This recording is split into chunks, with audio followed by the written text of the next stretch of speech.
are in a tie match at the drop. Double gen pop to avoid the deadlock. They do go down. There is a haste status effect.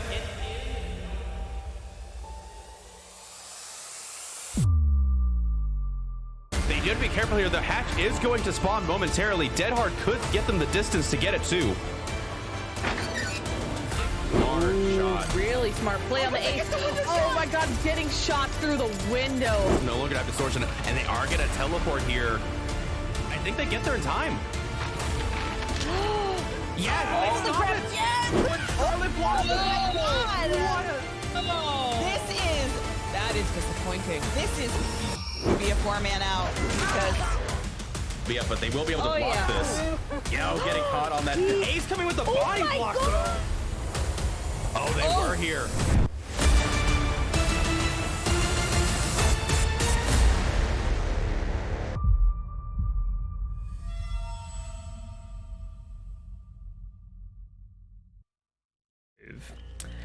Hey, what is up, guys? It's Giltspire here, and welcome back to Champions of the Fog.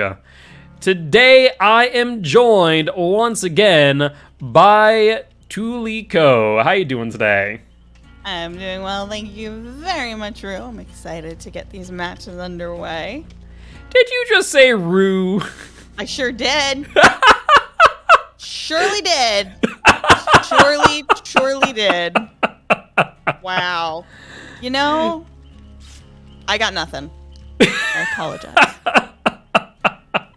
All good, all good. You know, it's a long day of Dead by Daylight. We had some fun matches earlier with Arctic Wolves versus Cult, and we are here today with match number 2. This time, Odium versus Dawn. And, you know, if you felt like your head was ringing already, don't worry, it's only going to get worse as we are going to be seeing Dawn's Wraith against Odium Survivor Team on the Father Campbell's Chapel. It will be very interesting to see how this Wraith game goes. I haven't seen a ton of them in Champions of the Fog since I've started casting, so I'm excited to see this. Wraith is not one of my favorite killers to go against, so I'll be interested to see how the survivors handle themselves. Yeah, there's a reason why Wraith isn't seen often, and that is one, or actually I guess 2 words, and that is light burn. So it's going to be interesting to see between the one firecracker, the one flashlight, see if maybe even a survivor brings the flashbang too, to really harass this Wraith, and to see how this Wraith plays around that in full. So we'll have to wait and see if this Wraith is able to get these survivors down in a timely manner. And thankfully, we will not have to wait long as we do see the Wraith on Father Campbell's. And I want to say, was that Serpent and what is that purple one off the top of my head? I do not remember. I can tell you because, as always, I have the DVD wiki pulled up. Always helpful, especially as this Nia has taken the first hit of the game already, starting off this game quite strong. Looks like that is Shadow Dance, which increases speeds for pallet breaking, generator damaging, and window vaulting by 60% while cloaked. Yep, so it is Shadow Dance and Serpent Hunt, I think, or something to that degree. Maybe I'm also getting confused by an Elden Ring weapon for all I know. But basically it's the combo of Uncloak after Pallet Break, and Nia doing exactly what she should be doing, just trying to utilize these pallets to her fullest by forcing a Wraith to Uncloak. Though this is a really good add-on combination, unfortunately when survivors play exactly like this, it is a hard thing to work around. Nancy coming in though for the body block. Unfortunately, Wraith not able to get around that tile there, and looks like they will be changing targets. That was a cheeky body block at that pallet too. That was almost incredibly unsafe. It was one of those times where Wraith could have gotten around there real quickly, and that body block could have potentially ended up sandbagging your teammate. So I'm glad to see it worked out for them. Indeed. And there's that firecracker. As I was saying earlier, Nancy doing a great job of baiting out that Wraith there and able to get the light burn. Unfortunately, though, not enough distance made as Wraith does get the down at the pallet. 1 gen down, first hook of the match. What are you thinking? How are we thinking this is going to play out? So far, this isn't a bad showing from Wraith, all things considered. I do want to note that earlier in the match, as we were chasing Ania, there was a Hex Totem cleansed. So that is Ruin out of the game. And we saw Corruption Invention as well. So that's 2 out of the 4 perks that we have seen so far. And is that a flashbang I saw? I think that was! I think it might have been. So you look like you were spot on the money with them bringing that flashbang to harass our Wraith friend here. I mean, it just makes way too much sense, and we see that flashlight here as well, so Zarina is able to potentially light burn the Wraith if they do end up in chase with the Nancy, and I believe that there is the sound of a bamboozle in play. I was about to say, I just heard the crackle of the entity's tendrils closing up a window behind him. And looks like we are back on the ace. They are not able to identify the Wraith's position in time, so they will take a hit and are now moving to the shack. And this is... Wraith. Go ahead. I was gonna say, this is really good value here for Wraith to literally get Ace to drop pallet immediately. Shack was not looped at all. And looks like we've got Zarina coming in for a body block, being an excellent teammate. I will say that I think when you're playing Wraith, there's a fine line between committing and overcommitting. Oh, absolutely. No doubt about that. And we see Wraith here once again on this arena and trying to get the down here. We do see that kick. We see that uncloak and a little bit of a speed boost. If this arena does not have a dead hard here, that will be a down. And in fact, it is. That little flashlight click was not enough to save our friend here. But the survivors are still doing well. They've gotten a second generator done. This is going to be the second hook, but it is going to be a basement hook, and that is always a thorn in a survivor's side. Yeah, so far, really good play here by the Wraith. 1-for-1 on Gen's hooks. Honestly, probably the best that most Wraith players can ask for in these circumstances. And looks like Wraith trying to identify where these survivors are at. They don't really have a good cluster of gens to defend here, unfortunately. No, they don't. And there goes another gen popping. My question is, I'm trying to get a good read on what kind of a spread the survivors have left, because Wraith is definitely one of those killers that when it comes to a 3-gen, it is rough. Yeah, and we see here Nancy pulling a brilliant move here and just making good timing. Another flashbang there by the Ace, giving Nancy a little bit more distance on top of which. And like, if you wanted to know how to play against Wraith in pubs, this is a textbook example coming from Comp, as Nancy and team are doing everything they can to get the most value possible out of every single resource. Unfortunately, though, not enough for Nancy, as she will end up going back down. It looks like that Zarina has been rescued and healed up from the basement, though, which is a good point for our survivors. I suppose, do you think that our Wraith friend would have been better off to proxy Shack a little bit more, or do you think that leaving and going away was a better decision? There's definitely been a give and take in that discussion, no doubt about that. I think here, with no real gen regression to speak of, I think Wraith going for these fresh hooks is probably the better play, all things considered. Fair. So it looks like the survivors have done a really good job of kind of spreading out their gens. They have... Oh!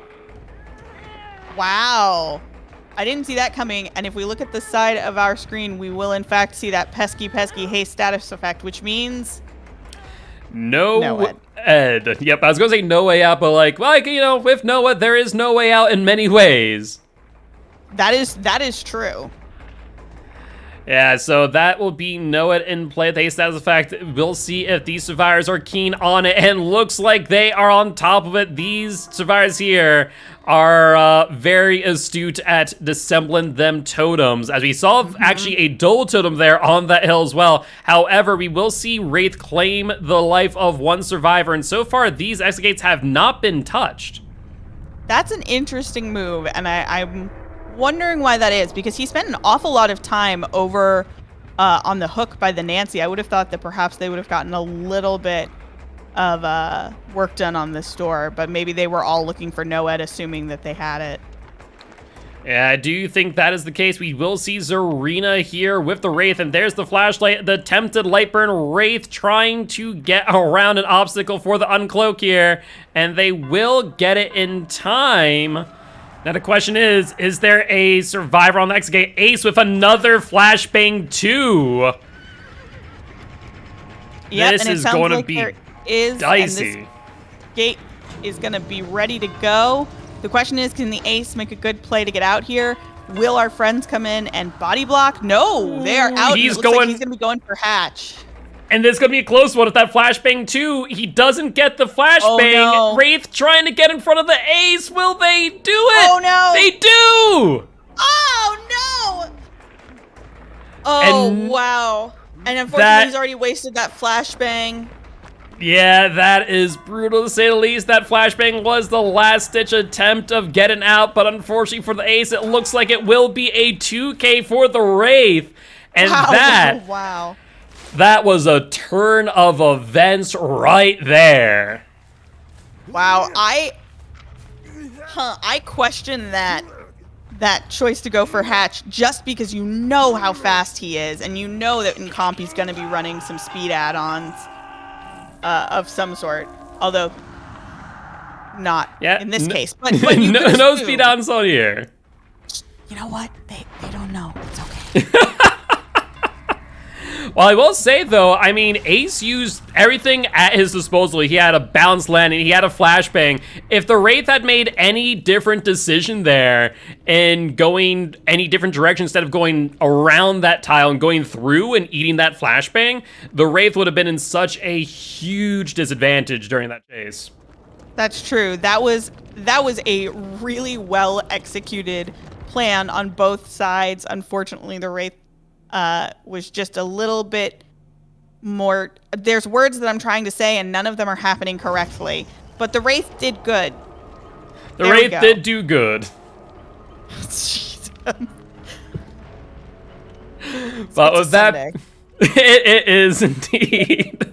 But with that being said, as we do set up this second lobby for trial number 2, we are going to take a quick break. And as a reminder here, guys, we at Champions of the Fog, we do not have a sponsor. So you, the viewers, are our sponsors. So every ad that you watch, all the bits that you tip, all the subs that you buy, they do go towards the production of Champions of the Fog and our $525 prize pool. And so with that being said, we'll be back in just a little bit with trial number 2, this time Odium killing as the plague.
All right, and we are back with Odium versus Dawn in a very close set number 1, 15-15 apiece. And this time, Odium is going to be killing with the Vamimami herself, the Plague.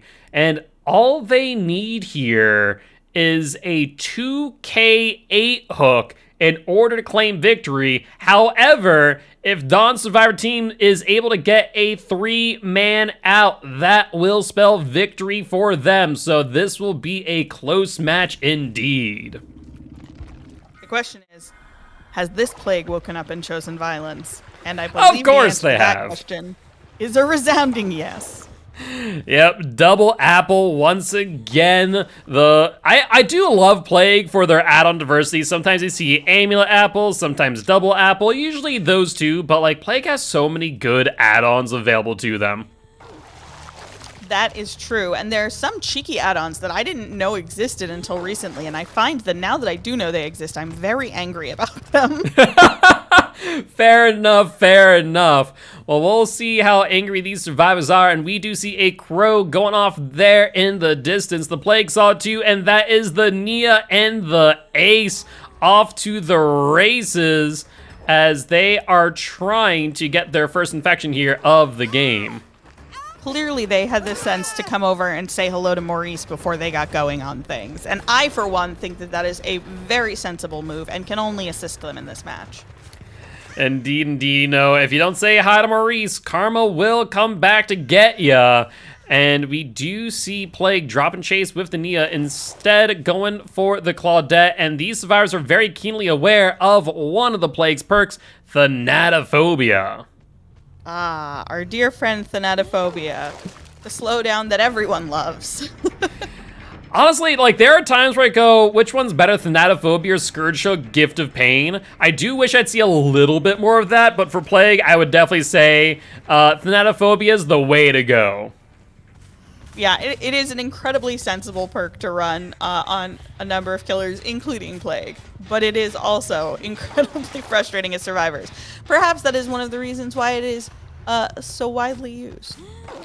That would make a bit of sense, with Corrupted Invention still up for a short bit of time. Plague doing their due diligence and ensuring that these gens are regressing. They have found the Ace and are trying to get their second infection of the game.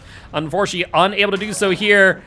However, Ace dropping the infected pallet, taking the hit to boot, and now Plague is off to the races for their first down. Indeed, and I have to keep reminding myself that in a Plague match, there's going to be a lot of broken people, and it doesn't necessarily equate to having any specific perks. That's something that I think I often forget, because I look up and I'm like, oh, has that Nia been hooked? Has that Nia deliverance? And the answer is no. Yep. Yeah, It's just a Plague match. definitely can throw some things out of whack for sure. It's like, is it renewal? Is it deliverance? Could it be for the people even? The world may never know. Could it be forced penance? Yeah, that's true. That too. But looks like we did hear the sounds of a bamboozle in play. Ace being keen on that as well, and that will be the first down of the match. The question is, where will our Plague go from here, and how are they going to want to play this? Are they going to try and play safe, staying in the carnival area? Are they going to be really aggressive and forward like we saw in the Plague match earlier? There's so many different ways that as a killer you can play out matches, and not to say that any of them are more effective than the other, but it's always interesting to see how people choose to play. Yeah, if you kind of look here, honestly, based on the win condition for this set, if I was the Plague, I think sitting back here with this hook, with this 3-gen is the way to go. You know, let these survivors slowly but surely work on these generators with Thanatophobia, slowing you down by 5%. You know, this allows you a really strong late game. Indeed, and it is very fortunate that they've gotten this hook right in the center of this 3-gen. That is definitely going to make for problems later on, especially if the survivors are choosing not to cleanse. You know, if you get a bunch of broken survivors down here, it's only a matter of time before the Plague has her way with them. No doubt about that, and I think the Plague saw what I saw too, and that there is a survivor over by that generator trying to sneak on in and get some work done, but that infection stopping them bit by bit, and now the Corrupt Purge making this unhook even more dangerous. Indeed. You know, at this point, it's hard, right, as a survivor, because you want to try and help your teammate. But the only thing you can really do is try and sneak onto a gen over here and hope that the Plague will see you and take chase so that someone else can go in for the rescue. I think, unfortunately, this Plague knows better, and there's no hope for this poor Ace. Ace may be the place with the helpful hardware, but I think this tool might be a bit rusty. Just a little bit. And with less than 30 seconds left on Ace's second hook stage, it does look like this man will be going back to the campfire quite soon. Indeed, and you know, it's unfortunate, but I will say the Ace does have some good company. Maurice is down here to keep an eye on him, make sure, you know, his passing is nice and safe, and things will certainly heat up now. We'll see where things go from here. If she tries to hold this 3-gen nice and tight, or if she decides to play more aggressive and just go for broken endgame. Yeah, it's gonna be close to say the least. I mean, in this situation, Plague can now get a ton of information. She has vomited on all 3 of those remaining generators there in the 3-gen. It is now able to kind of go out into the world and even get their Corrupt Purge here, as we see, as they have nothing to fear in the meanwhile. And it looks like she is looking around down here, hoping she might get a glimpse of some scratch marks, looking for any signs of a survivor. I don't know where they are, though, at the moment. They're playing very sneaky, these survivors. Yeah, and it makes a lot of sense here. They do know the winning condition of a 3-man out. And so at the end of the day now, they kind of just need to take their time and eke out value bit by bit. And as we've seen, the Plague does not have any real gen regression to speak of. We, in fact, don't even know what their 4th perk is. We know Thanatophobia, Corrupt Intervention, Bamboozle. That 4th perk is still yet unknown. Indeed, which means that it is probably going to be an endgame perk. And those are never good for survivors. Hopefully, they will survive. Well, only time will tell. We do hear the Meg here trying to take the attention of the Plague, and they do get it. Unfortunately, they will not get the infection on the Meg, however, and it looks like they're going to drop chase instead to focus in on their gens. I think the thing that we're going to see here is survivors having to allow themselves to get infected almost, and to keep the Plague busy in one way, shape, or form, to just commit to some pressure on these generators and to take an infection and try and get to the other side of the map to pull the Plague away. But it's going to be a very difficult and uphill battle for everyone involved. I agree. This is going to be a long end game with a lot of cat and mouse. It's going to be a lot of kind of trying to get on and tap the gens for as long as you can, and then just, you know, get out and pull her attention as best you can. I'm not sure what the Plague can do at this point to secure perhaps another kill without making, you know, without relying on the survivors to make some sort of mistake. Because they do have this 3-gen, but there are still 3 survivors left, which means if they split up and they're each on one of those gens and they're cat and mousing it for as long as they can, eventually one of them will pop. Yeah, I think the best chance here, honestly, is the Plague to infect these survivors bit by bit and have them use up these pools of devotion. If they're able to do that, that then forces them to enter this 3-gen fully broken. And I think that is what this Plague is kind of aiming for here. It's definitely going to be a long, drawn-out endgame. And I think the survivors see that game plan too, as they're not cleansing immediately here, but they're going to be forced to in some way, shape, or form soon enough. Indeed, and not to mention the game may end up going even longer, because if we assume that their last perk is some sort of endgame perk, you know, that can also draw out the match quite a bit. I think that this is definitely going to be a slog for both sides. I think, you know, the Plague needs to really stay on her game. I think she's doing a great job. She's doing what she can to infect gens and, you know, to keep pressure down on this end. But this is we're in for a slog, friends. Yeah, we normally don't see a long, drawn-out match like this on Father Campbell's chat, but normally this is like on Azerov's Resting Place, on ARP, but this match with that 3-gen is just going to be long and drawn out. Plague does see the knee here, trying to get the down. Unfortunately, though, not able to make it happen. And I'm not sure if you saw what I saw, but Claudette did get infected earlier, which means that she did jump on one of those infected gens and is still on it as of this moment. Indeed, that infection went incredibly quickly. And at this point, I think that the Plague is doing what she can in terms of just committing to a survivor and hoping to get a 2K. I think that's all she can really do. Otherwise, I think this match would be kind of at a stalemate. Yeah, I think it really comes down to what the Plague's intentions were. I think they got a little bit impatient initially, having a game plan in mind. However, that there is a no way out, and that will be 30 seconds of time on the clock that these survivors have to wait before they're able to escape. And as mentioned earlier, the Plague is looking for a 2K8 hook to end the match, and right now they are very close to getting just that. Indeed, and especially against Plague, you think those 30 seconds might not matter much depending on the killer you're against, but when you're against a killer who can put you in a broken state, who, your counterplay in terms of cleansing also gives them more power, things can turn very quickly in 30 seconds. No doubt about that, and we see the chase with the Meg.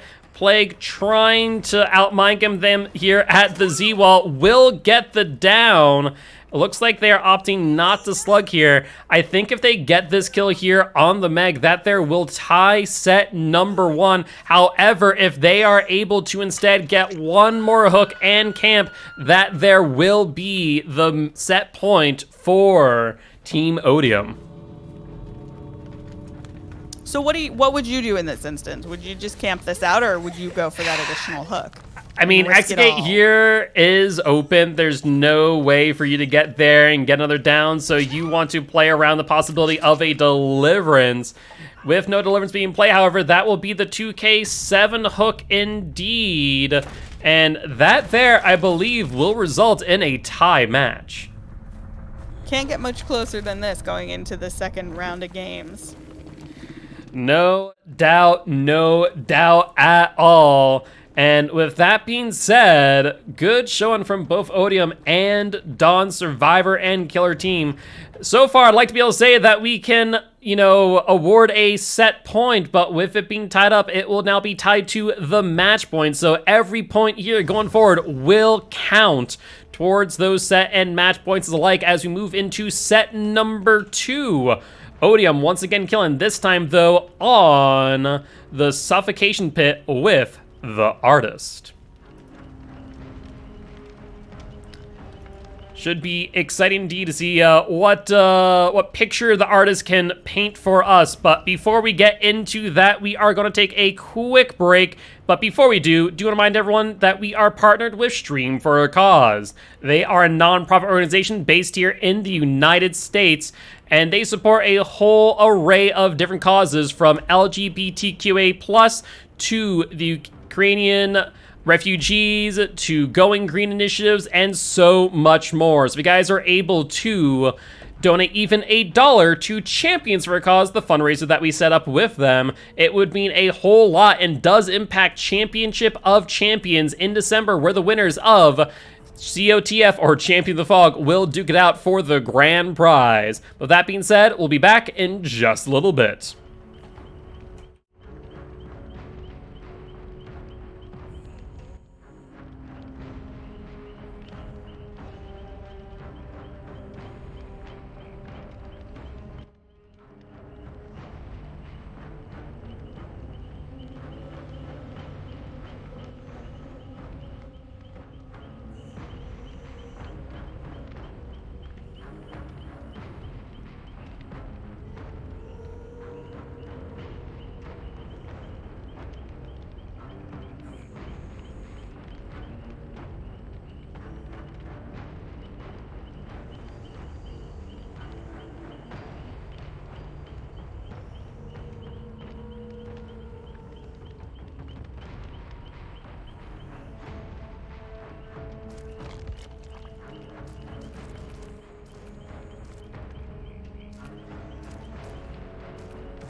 All right, and we are back with quite the intense match. Odium versus Dawn, 30 points to 30 points. There is no winner of set number 1, so this set 2 will be for all the marbles. Are you excited? Because I know I am.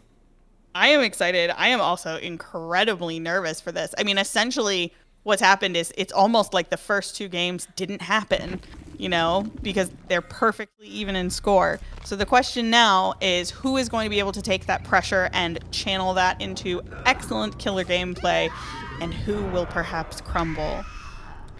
Yeah, and a really good start here from V1, the artist, as they're able to not only send out some crows for some information, but also seeing scratch marks to boot, and have got some dire crows on this Claudette, trying to get their attention, trying to do something here. Will send out a shotgun. Unfortunately, no hit there. A close call, as we do hear that killer instinct.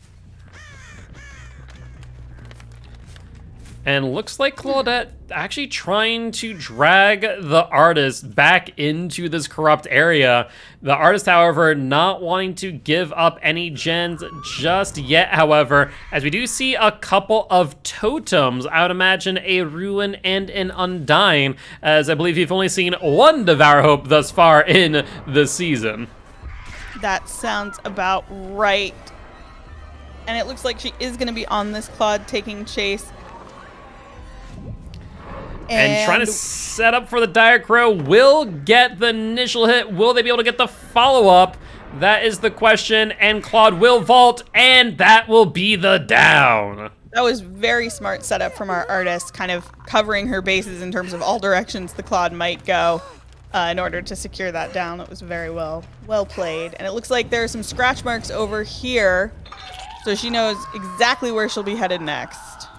Yeah, especially with that Hex Totem getting popped. However, the survivors are keenly aware that Ruin is still in play and that there must have been an Undying. And we see Ace trying to get onto that gen. Artist going, no, I think not. And will indeed hit them with the Dire Crows.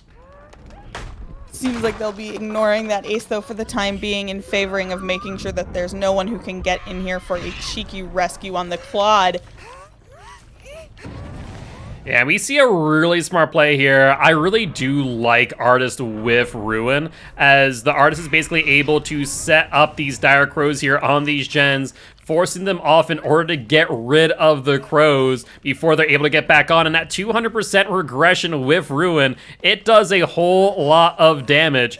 However, Nia trying to get in here for the unhook. Ace coming in as well. We will see the Nia get in for the unhook, saving the Claudette before second stage. Claudette going for the body block to boot, but Artist not carrying, blocking them out from the pallet. And I think this here will be a DS or no DS. It's Schrodinger's DS. And it was a DS. Wow, that was an interesting play. I always worry about when you give someone borrowed time that sometimes people feel like they have to use it, you know? But I think in this case that was a smart play, although it does appear that it is going to get them the tunnel. And there's the down with the Dire Crows. And we did hear another Hex Totem off in the distance. And so that is both Ruin Undying out of the match, as well as Corrupt intervention ended.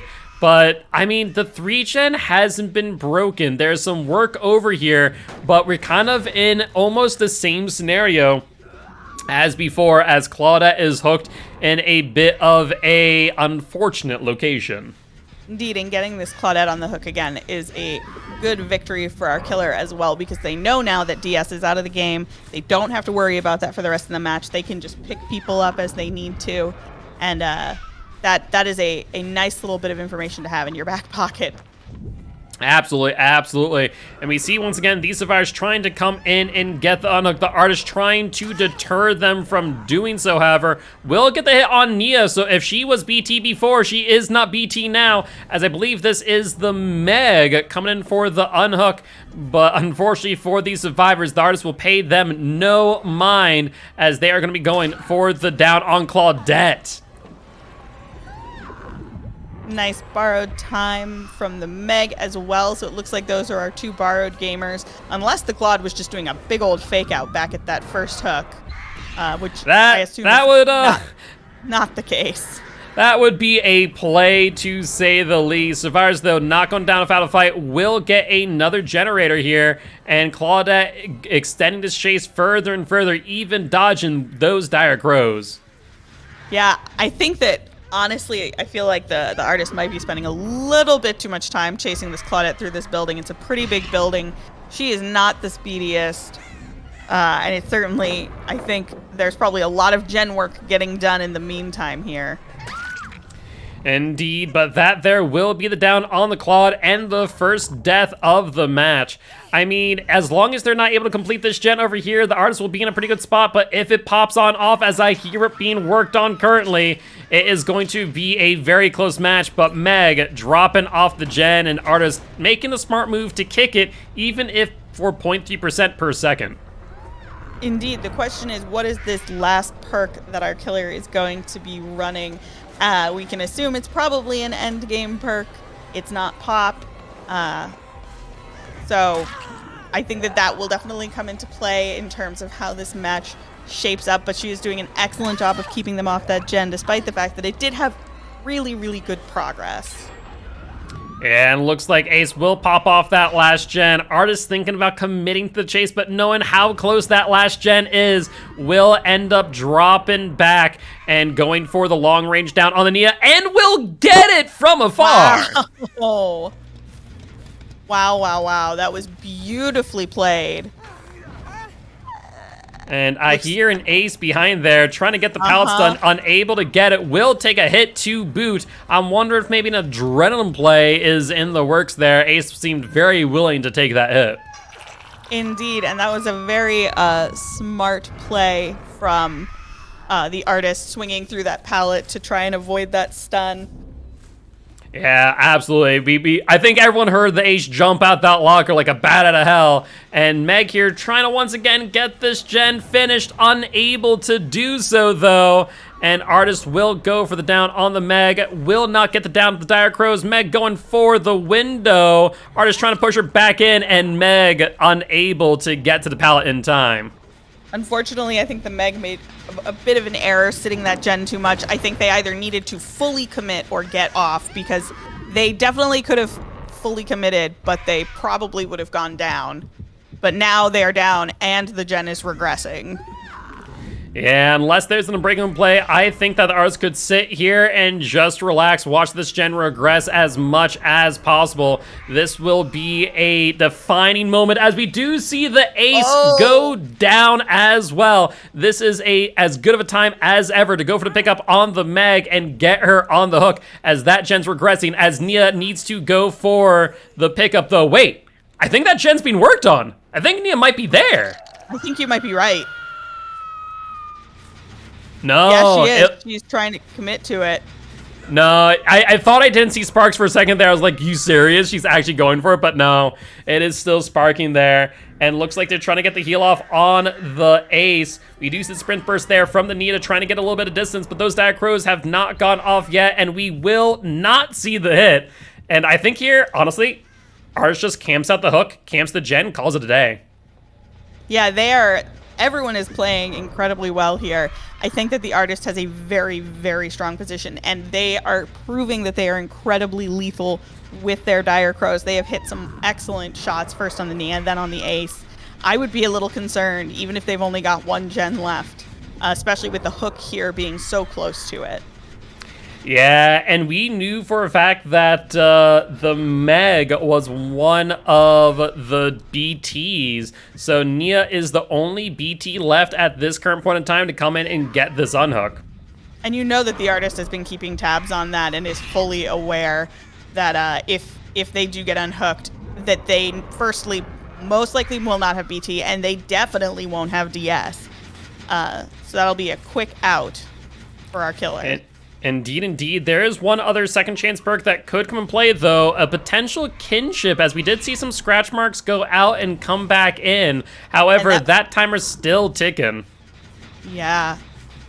I am worried for our friends here. I think that I think they've made significant progress on this gen, but they just couldn't quite commit to it.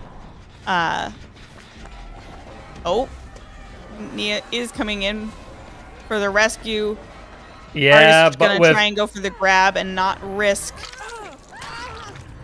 Just a little bit late though, unfortunately. Yeah, that pallet there, actually a really good buffer there for the artist. Meg going for the pallet drop to the lithe play too for a little bit of extra distance, and I think she will get to the pallet in time.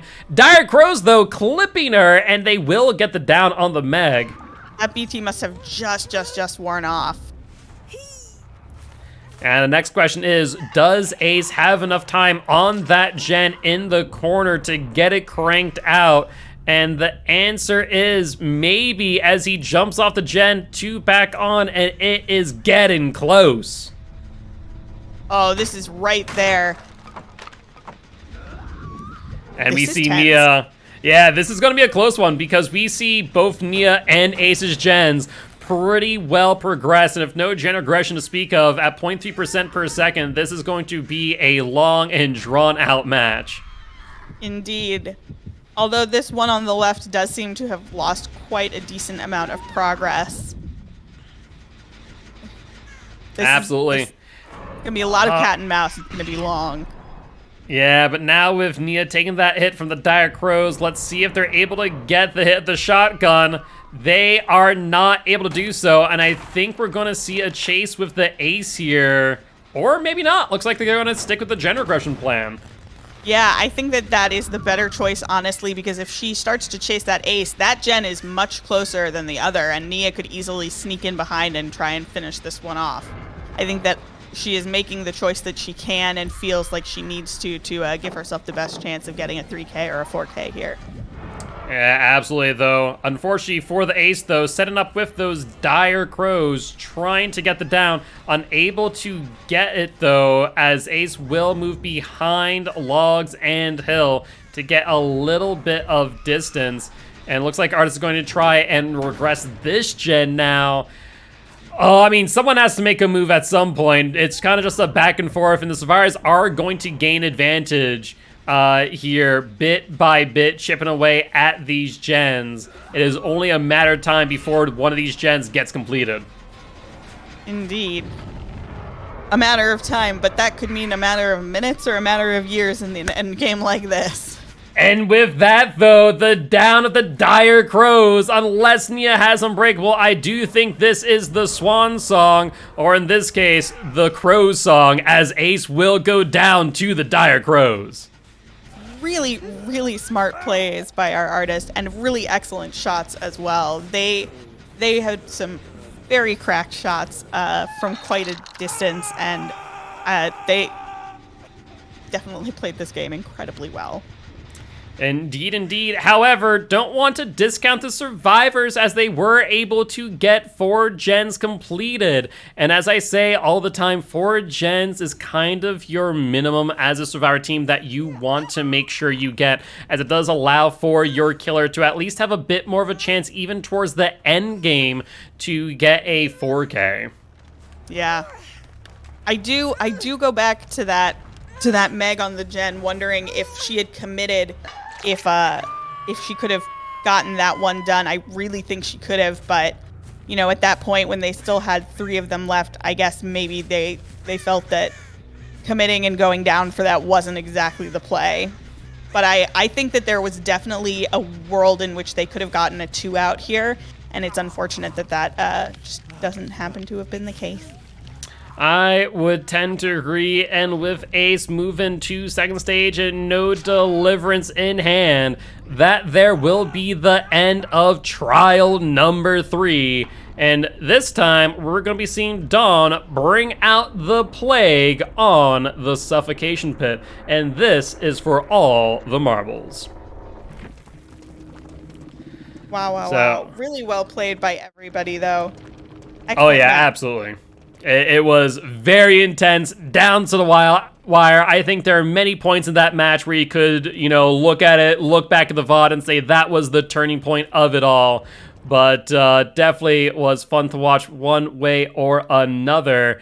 And with that being said, we're going to be getting the lobby for trial number 4 set up here in just a moment. But before we do, we are going to take a quick break. So as reminded, guys, you, our viewers, are our sponsors. So please make sure to watch through the ads that we're about to show. Make sure if you're able to tip, buy some subs, and so on, as all of it goes to the production of Champs of the Fog and the $525 prize pool. But that being said, we'll be back in just a little bit.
All right, and we are back with trial number 4, Odium versus Dawn. This time we got Dawn killing with the Plague. And to kind of do a quick breakdown of what the win conditions are, in order for the Plague to claim victory, they need a 4K with 3 gens completed. For a tie match, however, 4K at 4 gens, at which that point we are going to be moving into set number 3. However, on the Survivor side of things, if they complete only 5 generators, they will take the set points, the match points, and the victory. And that being said, we are kicking things off strong as the Plague is kicking the breakable wall and moving around the map to infect their generators. I have a feeling we are going to see an aggressive Plague match. I think that they are going to go for broke and try and take all of those marbles that are on the table. I would tend to agree. I mean, we see the double apple once again. This is the third match, third double apple of the day. You know, very clearly this Plague wants to keep the doctor away. And Plague going out here trying to survey the suffocation pit for some survivors, but unable to find some so far. Yeah, I think that the survivors are playing it well here and just trying to hide and wait out the corrupt before anybody makes any real moves. Everybody knows what the win conditions are. Everyone knows what they have to do. And I think that they are all going to buckle down and work their hardest. Absolutely, absolutely. And we see the Plague going for their corrupt purge. A little bit surprising here, though. It looks like they found the Nia out of nowhere, and this will be the first down of the match. Beautiful, beautiful down there. So, okay, I'm so confused. Did they hear the Nia? Did they see the Nia? Was that like pure accident? I'm so confused. I think they saw something, whether it be the grass moving or something to that degree, because we saw them very clearly trying to mind game there at that corner, knowing full well that Nia's there. However, I think they may have missed that there's another survivor back towards the active generators. Adam there doing a great job of dodging that vile purge. And it looks like Plague will drop back to the unhook to pressure the second stage. Wow, that went from 0 to 50 real quick. And I am excited and interested to see where we go from here. Because sometimes we get these matches that start out real strong. And then out of nowhere, things turn really quickly. Yeah, no doubt, no doubt. And Plague is trying desperately to try and slow down progression on this gen back here. But they see the ace coming in as we speak, charging up their Vile Purge to get the break on the ace. Mind you, Thanatophobia is in play and will be slowing down these survivors' progression bit by bit. And this Plague is going for as much vomit on this ace as she can manage, trying to get that broken state and get that one hit down. Yeah, I do want to note, however, there's still someone on that generator behind the mine itself, and I don't know if the Plague is aware of that fact, because if they commit to this chase any longer, I think that will result in the gen popping. Ooh, and that was an unfortunate whiff there. I think maybe they just kind of lost their place. Yeah, I think they must not have known, because I'm surprised they didn't knock them down and then immediately go back over to that generator. And they are doing so now, but is it a little too late? No, I don't think so. That is the question. No, Yeah. I don't think it was quite far enough along. I think that Nancy's making the right choice by getting off and going for that rescue potentially. Yeah, however, we do hear the first gen here popping off on this side. I do think it's a 4-3 split, however, so Plague still with 2-3 gens in their hand as of this moment in time. And with another Corrupt Purge being sipped down, they are going for another down here. Indeed, and these survivors are going to have to play very smartly with the gens that they're doing and when they are popping, because as you said, it is a split area. There is no center gen in that jungle gym section, which is always kind of disappointing, because as a survivor, when I load onto this map, that's the first gen I want to get done.